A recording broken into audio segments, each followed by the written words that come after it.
देश का, इस देश के पूरे अर्थव्यवस्था पर अगर कब्जा है तो सिर्फ दो आदमी का। दो आदमी देश चला रहे हैं और दो आदमी पूरे अर्थव्यवस्था पर कब्जा कर रहे हैं। केंद्रीयकरण हो रहा है, सेंट्रलाइजेशन हो रहा है। यही एक सम्मेलन में हमने कह दिया कि बहुरूप धारण करता है उसको क्या कहा जाता है? जो बहुरूप धारण करता है उसको क्या कहा जाता है?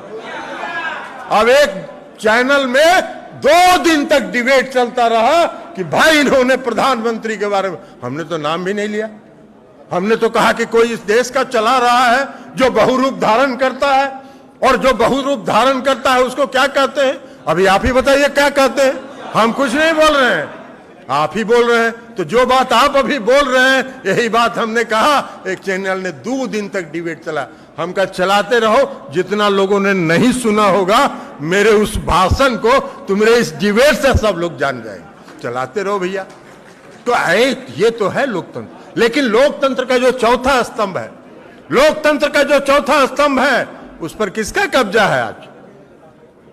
उस पर किसका कब्जा है? उसके पूरे मैनेजमेंट पर उन्हीं लोगों का कब्जा है जो 2 लोग इस देश को चला रहे हैं, जो 2 लोग इस देश की सारी संपत्ति पर कब्जा कर रहे हैं। इसलिए तय तो आपको करना है। सत्यपाल मलिक साहब राज्यपाल थे जम्मू एंड कश्मीर के। उन्होंने कहा, उन्होंने एक इंटरव्यू में कहा कि भाई पुलवामा की जो घटना 2017 में हुई थी, हमने राज्यपाल के रूप में, जम्मू कश्मीर के राज्यपाल के रूप में, हमने कहा था केंद्र की सरकार को कि सीआरपी के जवानों को जहाज से वहां पहुंचाइए। नहीं दिया जहाज। आतंकवादी घटना हुई, 40 सैनिक मारे गए। आज तक देश के शासन की तरफ से कोई इस पर जवाब आया क्या? सही है, गलत है, कोई भी होगा, आपके बनाए हुए, आपके नियुक्त राज्यपाल ने अगर यह सवाल देश के सामने खड़ा किया है तो देश की सरकार को उसका जवाब देना चाहिए कि नहीं देना चाहिए, यह आपको तय करना है। वो नकली जो बने हुए हैं वैश्य समाज के, जाली जो 2 वहां बैठे हुए हैं, 2 जाली जो देश पर शासन कर रहे हैं, भाई आप लोग तो इसके गवाह हैं ना। पूरे बिहार नहीं, पूरे देश ने 2014 में उन पर भरोसा किया। उन्होंने कितना वादा किया, क्या क्या वादा नहीं किया। कहा कि 2 करोड़ लोगों को प्रतिवर्ष रोजगार देंगे। भाई किसी ने आप में से पूछने का साहस किया? जब आपके यहां वो लोग जाते हैं तो किसी ने साहस किया आप में से पूछने के लिए कि भैया 2 करोड़ प्रतिवर्ष लोगों को रोजगार देने का जो वादा था कितना पूरा किए? रोजगार तो छीन रहे हैं आप सारी संपत्ति इस देश की सारी संपत्ति निजीकरण हो रहा है और निजी हाथ में जा रहा है। और किसके हाथ में जा रहा है? भाई पटना में, सुपौल में, मधेपुरा में, सहरसा में व्यवसायी नहीं है। अगर निजीकरण ही कर रहे हैं तो उनको तो दे दीजिए। तो इस देश के 2 ही लोग हैं जो सभी निजीकरण पर जिनका कब्जा हो रहा है। क्या है भाई? रेलवे प्लेटफार्म का निजीकरण हो रहा है, नेशनल हाईवे का निजीकरण हो रहा है, हवाई अड्डा का निजीकरण हो रहा है, हर चीज का बंदरगाह का निजीकरण हो रहा है। और ले कौन रहा है? कौन ले रहा है? आपको नहीं मालूम है क्या? सबको मालूम है। तो अब आपको तय करना है। माननीय मुख्यमंत्री नीतीश कुमार जी चर्चा करते हैं, मांग करते हैं, लगातार मांग करते हैं और कहते हैं कि बिहार को विशेष राज्य का दर्जा दो। और बिहार को अगर विशेष राज्य का दर्जा मिलेगा तो सबसे ज्यादा लाभ किसको होगा? सबसे ज्यादा लाभ अगर किसी वर्ग को होगा तो व्यावसायिक समाज को होगा। व्यवसाय इस राज्य में बढ़ेगा, राज्य में औद्योगिकरण होगा, राज्य में व्यापार बढ़ेगा। लेकिन नहीं दे रहे। काहे के लिए देंगे भाई? उनको देना नहीं है।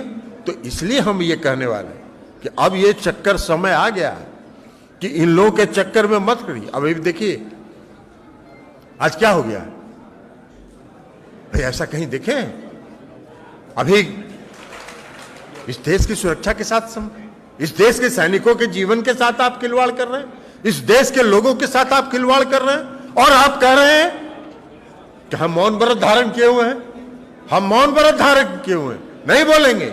81,000 करोड़ रुपए का कारपोरेट घोटाला हो गया। पूरा देश कह रहा है कि भैया जवाब दो, कोई जवाब नहीं आ रहा है। सरकार की तरफ से एक छोटा से लेके बड़ा तक कोई कुछ बोल ही नहीं रहा है, मौन धारण कर लिए। अरे भाई, इस देश का पैसा है, इस देश के गरीबों का पैसा है, इस देश के आम लोगों का पैसा है। चाहे वो SBI में लगा हो, चाहे वो लाइफ इंश्योरेंस कंपनी में लगा हो। कौन लगाता है लाइफ इंश्योरेंस? आप भी व्यवसायी हैं, आप सब लोग पैसा लगाते हैं। लाइफ इंश्योरेंस की पॉलिसी क्यों करते हैं? भारतीय जीवन बीमा निगम में क्यों लगाते हैं? इसलिए लगाते हैं कि अगर कल कोई खुदा न खास्ते कोई अगर अनहोनी हो जाए तो हमारे इस पैसा से, हमारे इस जमा पूंजी से हमारा परिवार उसको देख कर सकेगा। आज सब लेके डूब गया, 81,000 करोड़ रुपया। केंद्र की सरकार कोई तरफ नहीं बोल रहा और नहीं बोलेगा।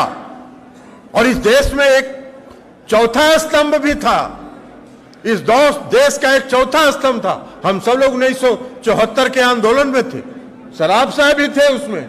हम लोग साथे भागलपुर की सड़कों पर 1974 के आंदोलन में रहते थे और देखते थे एक एक समाचार। उस समय लोकतंत्र का चौथा स्तंभ काम करता था।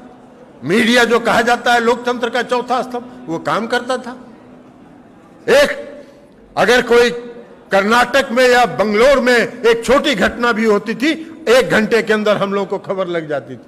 आज पूरे देश में आपके द्वारा नियुक्त, उसी सरकार के द्वारा नियुक्त राज्यपाल बोल रहे हैं, एक खबर किसी मीडिया में नहीं चला, एक लाइन का खबर नहीं चला। क्या है, काहे नहीं चला? कारपोरेट घोटाला 81,000 करोड़ रुपया हो गया, कोई खबर नहीं, कोई डिबेट नहीं हुआ। आज ललन सिंह कुछ बोल दें, 2 लाइन, आज श्री सराफ साहब कुछ बोल दें, देखिए सुबह से शाम तक उस पर डिबेट चलाता रहेंगे। एक दिन हम यही एक सम्मेलन में हमने कह दिया, आपको तय करना है कि असली के चक्कर में रहना है कि नकली के चक्कर में रहना है। एगो दिल्ली में बैठा हुआ नकली है और बिहार में बैठे हुए हमारे आदरणीय मुख्यमंत्री नीतीश कुमार जी असली हैं। असली के चक्कर में रहना है कि नकली के चक्कर में रहना है, ये तय आपको करना है, ये निर्णय आपको करना है। हम इन्हीं शब्दों के साथ भामा साहब के चरणों में श्रद्धा सुमन